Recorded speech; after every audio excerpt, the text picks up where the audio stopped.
Well, we're living in that liminal space between the already but not yet of God's divine mystery and love. And isn't that what it requires of us, to live faithfully there? Is it not worth and what it is about in terms of taking risks for the sake of what the gospel calls us to?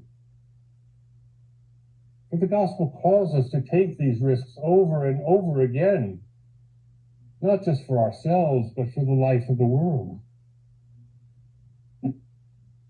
As we perceive this new thing, this new chapter, this new season of ministry that is here and now, on which we are standing on the threshold tonight, will we decide to invest in this future possibility or not? And that becomes our question. Not just the question of the task force, but the question for every Episcopalian in the Diocese of North Dakota. And so I devote the first part of this address to that work that has brought us to this place and this time tonight. And I begin this convention address grateful for that work of the new season of Ministry Task Force, confident that God is not done with the Episcopal Diocese of North Dakota, and in fact, God is leading us toward that new thing. The question is, do we perceive it? Will we perceive it? Do we believe in its possibility? Will we walk side by side and hand in hand into that future? Larger churches and smaller churches, churches in the East and churches in the West, native churches and non-native churches, churches with financial resources and churches struggling to pay their bills, churches speaking the truth to one another in love, so that in the words that we'll hear tomorrow in the epistle reading, we might grow up in every way into Him who is the head, into Christ, from whom the whole body, joined and knit together by every ligament with which it is equipped, as each part working properly promotes the body's growth in building itself up in love.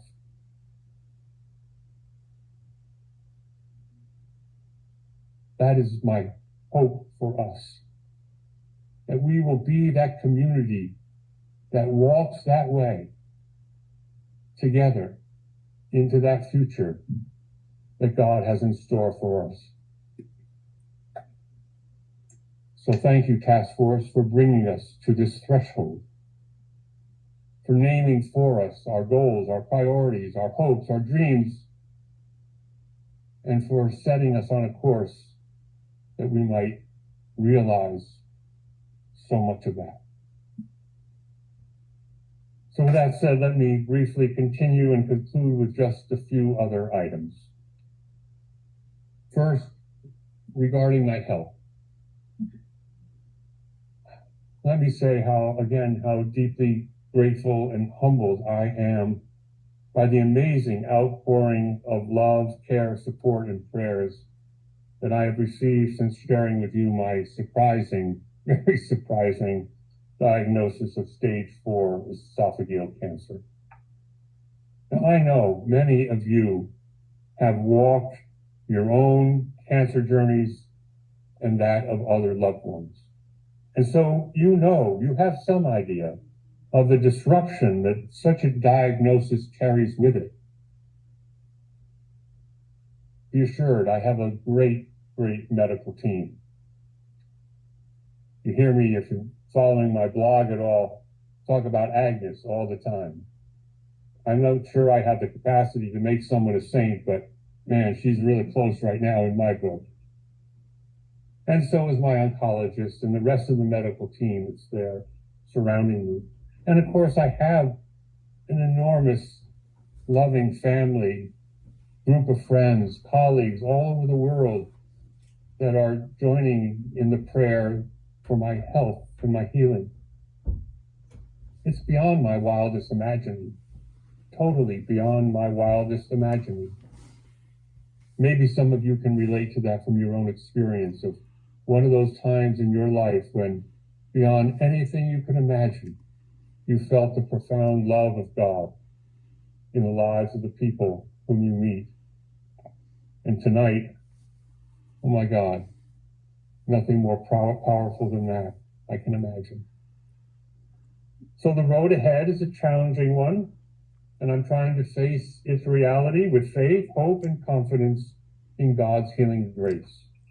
And your prayers help so very much in that regard. That said, there are some real-life implications that will now impact the balance of my ministry among you as your bishop provisional. My hope had been to finish out this calendar year with 2 more pastoral visits to North Dakota in November and December, and to support the standing committee as they work with Bishop Todd Owsley from the presiding bishop's staff to call your next provisional bishop. Unfortunately, because of my treatment schedule, the way it is aligned, I will not be able to travel to North Dakota for those visits, including the first meeting of the new diocesan council that happens in November, and the 3 scheduled services of confirmation at the cathedral at St. John the Divine and at St. Paul's in Grand Forks. Truth is, my medical team barely let me get out for this one.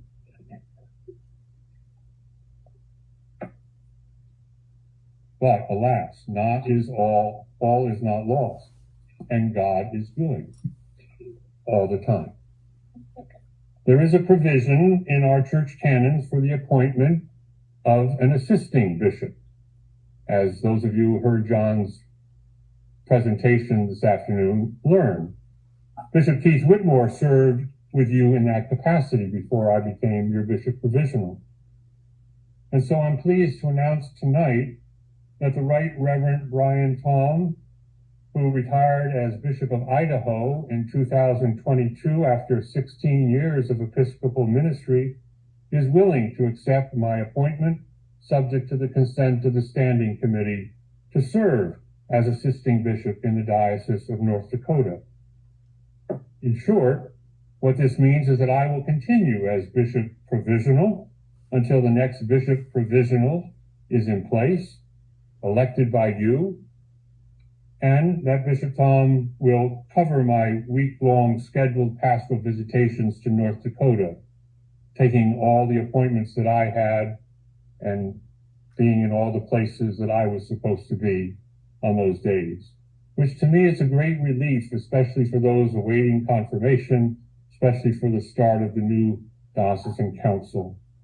And then I should also mention that Brian is also open to being a candidate for your next bishop provisional, should that be the direction that well, some of you know Brian, apparently. Well, that's up to the Standing Committee and to the convention to decide.